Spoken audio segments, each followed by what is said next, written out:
This is Simba bearbed wiregrass, silky heads, wily heads, cochin grass, Malabar grass, fever grass, and the commonly known as lemongrass.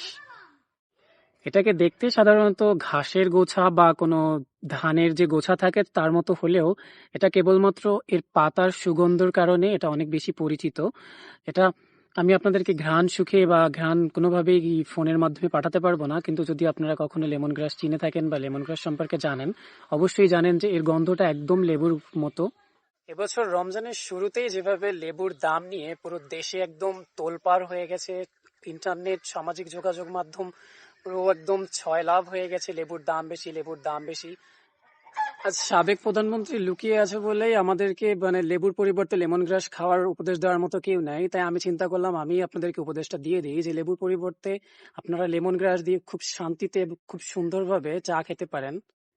Lemon glass stretch কমাতে ও শিথিলতা বাড়াতে সাহায্য করে। এছাড়াও lemon গ্রাসের চা বা essential oil উদ্বেগ এবং অনিদ্রার জন্য অত্যন্ত কার্যকারী। এছাড়াও লেমন গ্রাস অ্যাসিডিটি, বুক জ্বালাপোড়া, গ্যাস, পেট ফাঁপা, ডায়রিয়া, খিঁচুনি, বমি ও গ্যাস্ট্রোএন্টেরাইটিসের বিরুদ্ধে লড়াই করতে পারে। সুতরাং আমি যদি আপনাকে একটু সহজ করে বলি, তাহলে লেমন গ্রাসের মধ্যে থাকা সুগন্ধ আপনাকে দুশ্চিন্তা থেকে দূরে রাখবে, স্ট্রেস কমাবে এবং এছাড়াও আপনার পেটের বিভিন্ন ধরনের সমস্যা থেকে লেমন গ্রাসের নির্যাস আপনাকে অনেক ধরনের মুক্তি, রিলিফ বা যেটাই বলেন আপনার সেটা দিতে পারে। আমাদের বাংলাদেশের সাধারণ মানুষের মধ্যে একটা সব থেকে কমন সমস্যা হচ্ছে গ্যাসের সমস্যা, আর গ্যাস্ট্রিকের সমস্যার জন্য আপনি অবশ্যই লেমন গ্রাসের নির্যাস বা লেমন গ্রাসের চা খেয়ে দেখতে পারেন। আপনি চাটাকে অনেক বেশি উপভোগও করবেন আর সাথে সাথে আপনার উপকারও হবে।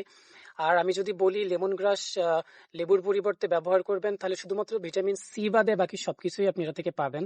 এটাতে অনেক সুন্দর স্মেল আছে, একদম লেবুর মতোই। আর ভিটামিন সির জন্য কেবলমাত্র যে লেবুই গুরুত্বপূর্ণ, লেবুই খেতে পারবেন, এছাড়া আর কোনো কিছু খেতে পারবেন না সেটা না। অফ সিজনে, যে সিজনে লেবু নাই সে সিজনে লেবুর পিছে না ছুটে আপনারা পেয়ারা আর আমলকি আরো বিভিন্ন উপাদান থেকে, উপাদান না, ফল থেকে আপনারা পেতে পারেন ভিটামিন সি। সুতরাং ভিটামিন সির জন্য কেবলমাত্র আপনাকে লেবুর উপরই নির্ভর করতে হবে না। আর লেবু দিয়ে চা খাওয়ার বদলে আপনারা লেমন গ্রাসটা ব্যবহার করতে পারেন। আর এই যে লেবু নিয়ে কারাকারি, এটা আপনারা বন্ধ করতে পারেন খুব সহজেই। তো এটা তো ছিল লেবু নিয়ে সমালোচনা, লেবু নিয়ে আলোচনা সমালোচনা যাই করি না কেন, আমরা বাঙালিরা কোনোদিন শুধরানোর না, আর আমরা শুধরাবো না।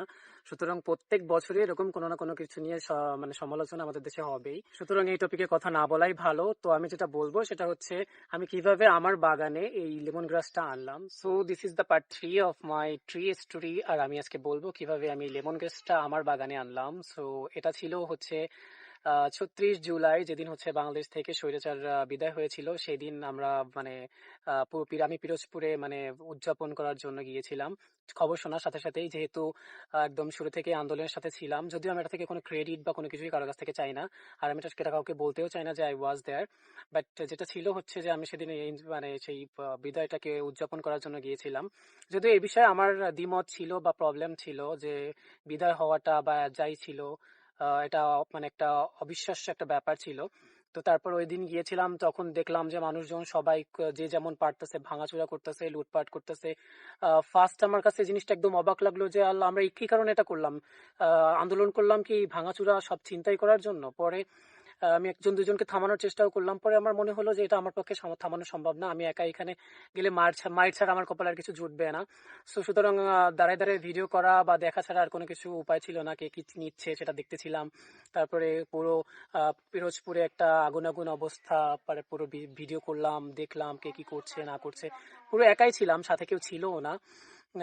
যদিও তখন এফএনএফ এর কাজ করতাম না, ভিডিও করতাম না। এভাবেই অনেক কিছু পছন্দ অপছন্দ অনেক কিছু মিলিয়ে পুরো একটা ব্যতিব্যস্ত অবস্থার মধ্যে থেকেই পুরো দিনটাকে পার করলাম। দেখলাম যে জুলাইয়ের পরে যে অবস্থাটা দেশে একদম রায়াটের মতো একটা অবস্থা, পরে দেখলাম যে, পরে চিন্তা করলাম যে একটা দেশ থেকে যখন সরকার বিদায় হয় তখন আমাদের দেশের মানুষ তো খুব সভ্য, তারা একটু এরকম ব্যবহার করবেই।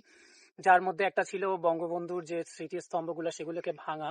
এগুলোকে কে কি বললো তা আমি জানি না, কিন্তু আমি এই জিনিসটাকে ভাঙা একদমই পছন্দ করি না। হ্যাঁ, হয়তো এটাকে ভদ্রতার সাথে সভ্যতার সাথে উঠেই ফেলা যেতে পারতো বা অন্য কোনো উপায় করা যেত। হয়তো ছাত্রছাত্রীরা এটাকেই ভালো মনে করছে। আমি এই বিষয় নিয়ে মানে খুব বেশি একটা, কিন্তু আমি পার্সোনালি এটা পছন্দ করি না যে বঙ্গবন্ধুর মাথায় উঠে প্রস্রাব করা বা তার স্মৃতিস্তম্ভ ভাঙা এইভাবে। এটা আমি ব্যক্তিগতভাবে পছন্দ করি না, যদিও এটা নিয়ে অনেক মানুষের অনেক মতবাদ থাকতেই পারে। বাট যাই হোক, আমি যেভাবে গাছটা নিয়ে আসলাম, তো সব ভাঙাচোরা দেখলাম, মানুষ টব ভাঙছে, এটা ভাঙছে, ওটা ভাঙছে। তো এক সময় যখন আসবো তখন ঠিক তখন মানে একদম পুরো অবস্থা খারাপ, সব জায়গায় ধোয়া ধোয়া আগুন। তো তখন দেখলাম যে একজন কোথাও একটা অফিস থেকে মানে এই তার অফিসের সামনে অনেক গাছ, অনেক অনেক লেমন গ্রাস মানে ছড়ায় ছিটায় পড়ে লাগানো ছিল। তখন দেখলাম মানুষ এগুলোকে তুলছে, পাকায় ফেলাচ্ছে। তো মানে সবাই সবকিছু নিয়ে আসতেছিল, মানে ভাঙাচোরা করতেছিল। তো আমি ভাবলাম যে যে আমি যদি একটা গাছকে নিয়েও বাঁচাতে পারি তাহলে একটা স্মৃতি হিসাবে থেকে যাবে আমার বাগানে। আর আমি বলবো না যে মানে আমি আনইনটেনশনালি এনেছি, আমি ইন্টেনশনালি যে গাছটা দেখলাম যে সবাই উঠে ফেলাচ্ছে বা নষ্ট করতেছে, তো আমি ওখান থেকে দুইটা গাছ এনেছিলাম। একটা গাছ মারা গেছে আর একটা গাছ বেঁচে আছে। এটাই হচ্ছে আমার সেই গাছটা, যেটা হচ্ছে আমার একটা স্মৃতি হিসেবে থেকে যাবে 36 জুলাইয়ের। আর আহ, ওই দিনটার পর থেকে এই গাছটা এখনো পর্যন্ত আমার বাগানেই আছে। আর এটা ছিল পিরোজপুরের কোনো একটা অফিসের সামনে থেকে ছুঁড়ে ফেলা একটা গাছ, যেটা জনসাধারণ উঠে ফেলেছিল, আর সেটাকে আমি তুলে নিয়ে এসেছিলাম। সুতরাং আমি আপনাদেরকে যেটা বলতে চাই সেটা হচ্ছে লেবু নিয়ে কাড়াকাড়ি না করে আপনারা অবশ্যই লেবুর বিকল্প ভিটামিন সি যেটা আছে সেটা খাওয়ার চেষ্টা করুন। আর হচ্ছে রমজানে যে লেবু খেতেই হবে এমন কোনো বাধ্যবাধকতা নাই, সুতরাং 200, 300, 500 টাকা দিয়ে লেবু কেনার মতো গাধা তো বোকামি আমি এই দুনিয়ায় আর কোনো কিছুকে খুঁজে পাই না। আর চা খেতে চাইলে, লেবু দিয়ে চা খেতে চাইলে অবশ্যই 50 টাকা, 60 টাকা বা 100 টাকার মধ্যে, যদি আপনি না চিনেন গাছ সম্পর্কে না জানেন, তাহলে 50 টাকা, 100 টাকার মধ্যেই আপনি একটা লেমন গ্রাস খুব সহজেই কিনতে পারবেন। পরিশেষে আমি একটা কথা বলতে চাই, যেটা হচ্ছে আমি নিজের জীবনে অনেক বেশি ফলো করি, সেটা হচ্ছে যে whatever you have and whatever you can. এই একটা থিওরি আছে যেটা আমার লাইফে, যে আপনার কাছে যেটা নাই সেটা নিয়ে আফসোস না করে, যেটা আপনার কাছে আছে আপনি সেটা থেকে বেস্ট যেটা পারেন সেটাই করেন।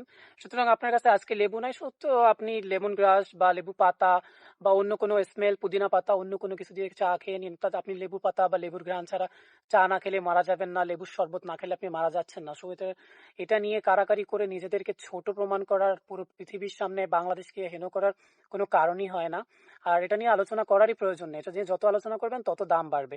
অ্যাভয়েড করুন, দেখবেন অবশ্যই 1-2 দিনের মধ্যে দাম কমে যাচ্ছে।